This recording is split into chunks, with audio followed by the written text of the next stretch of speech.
So, I mean, like you had this meteoric rise.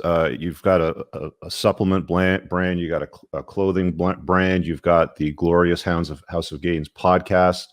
All of this kind of came to a grinding halt for you when you had a health issue a couple months ago. I don't know the exact date, so I'm wondering if maybe we can, spend some time around that. But I mean, what was it that created the health issue? Do they ever get to the bottom of it? I mean, I'm sure a lot of your haters are just going to come at you with, "Oh, it's all because all the steroids and all that sort of stuff." Yeah, of course.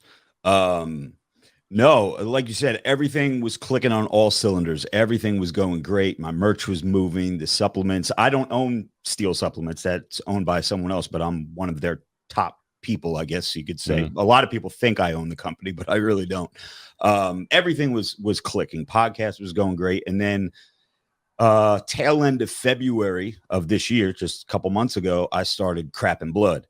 And, when you live the lifestyle that I live, and although I'm not a competitive bodybuilder, I live the bodybuilding lifestyle. I do the supplements. I do the super supplements. I'm not ashamed to say it.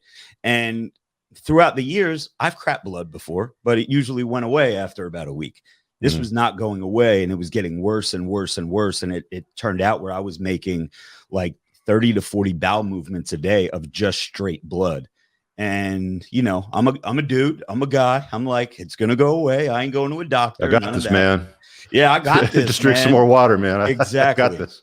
Exactly. So it got to the point where it was so bad where, I mean, I couldn't walk. My lower back, like everything was shutting down on me. And my wife rushed me to the ER. They did all the tests. They diagnosed me with ulcerative colitis. That was on March 11th.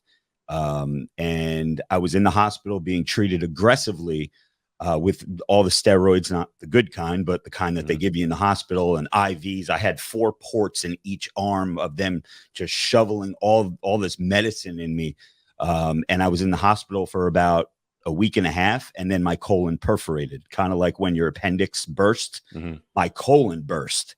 And I needed emergency surgery on March 24th. They removed 4.5 feet of my large intestines.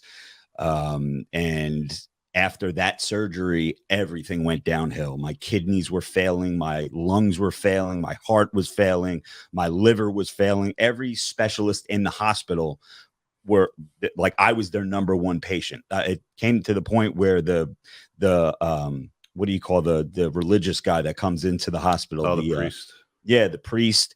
Like reading your last rites sort of thing. Yeah, he would come in and visit me. And I'm like, listen, do you know something I don't? Because I really don't want to talk to you right now. I'm not really that religious of a person. But yeah, so it was really scary. And then things started to turn around. And then on April 1st, my colon perforated again. They left a little piece of colon. They left like 10 inches of my colon. So hopefully I could get, because I have a bag, a colostomy bag on my stomach now where I take a poop. And hopefully I could get this reversed in a couple months. But they had to leave a certain amount of colon in order for that reversal to be successful. So with that little piece that was still there on April 1st, just a couple weeks after my first, or a week actually after my first surgery, that piece burst again. So I was in all kind of bad shape. I was in the hospital for 2 months. So, how much of that was a product or was gear a catalyst to any of that? Because I know that they've done a lot of studies on steroids, and I've been on TRT since I was 43, so I don't mind talking about it. I mean, I've been down to Mexico where everything you get over the counter is like, you don't need a prescription for shit. So it's like, I'm gonna have some Deca, I'm gonna have some of that, I'm gonna have some of that, and you just kind of pile it all together.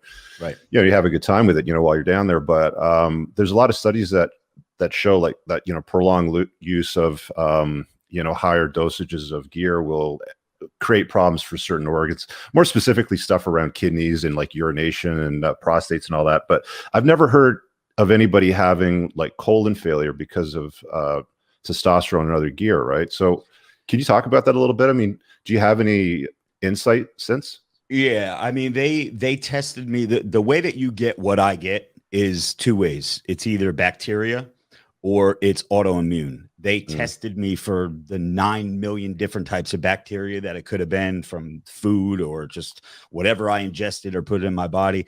They ruled that out 100%. They said you have the autoimmune version of ulcerative colitis. And they're still not 100% convinced that ulcerative colitis is going to be the final diagnosis. There's still a possibility that I have Crohn's disease, which is like a sister disease to ulcerative colitis. And if I do have Crohn's, then this bag that's on my stomach right now is going to be with me forever, and that's going to be horrible. So I'm praying that it's ulcerative colitis.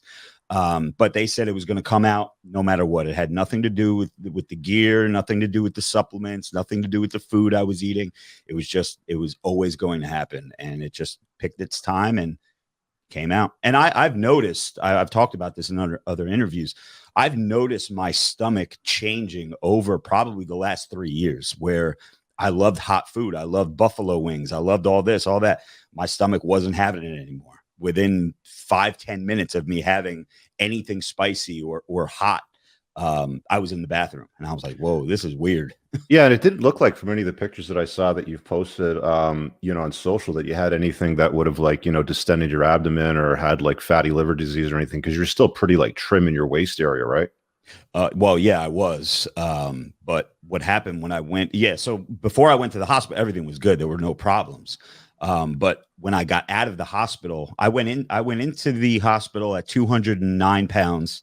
I came out of the hospital at 138 pounds. Wow. So I lost. How tall are you? 5'9.5", 5'10". That's a ton of weight, man. Oh yeah, yeah. And you could, and that was all muscle mass too, I bet, right? Oh, everything gone. And that just goes to show you what elevated levels of cortisol and stress will do to your body. Like, it just eats your fucking muscle mass so quickly. Yeah, 100%. That's every bit of muscle. I even asked the surgeon. I was like, why is it that every ounce of muscle that I ever put on my body just disappeared? And she gave me some, professional explanation for it. And it made sense at the time. I couldn't even regurgitate it, but, yeah. And so that being so light and frail, and I posted videos and pictures of, how I looked when I got out of the hospital, and the way that my brain worked, I just wanted to put on the weight as soon as possible. So I was in every drive-through. I was in Wendy's. I was in Sonic, McDonald's, just eating ice cream and burgers and anything to put on the weight. And I have gained 25 of those pounds back. I'm in like the low 160s right now. Mm. But it's not good weight. It's no. All my stomach and I got belly fat that's hanging over my belt line right now. It's horrible, but we'll get back. Why are you eating that stuff though? Like, why aren't you going more, leafy greens and like organic grass-fed meat and stuff like that? Like, why do the drive-through, processed shit? Because I knew that was going to be the easiest way to put on a lot of weight as soon as possible. And I really didn't care where it went or how it looked. But the one thing with having this bag on my stomach, you have to stay away from roughage and stuff. So I can't eat salads or any kind of spinach or lettuce or anything like that, because it backs up the ileostomy that I have. Wow. So that's a big change in your lifestyle, eh? Oh yeah, because I mean, I was a bro. I was eating grilled chicken and broccoli and sweet potatoes and all this good healthy food.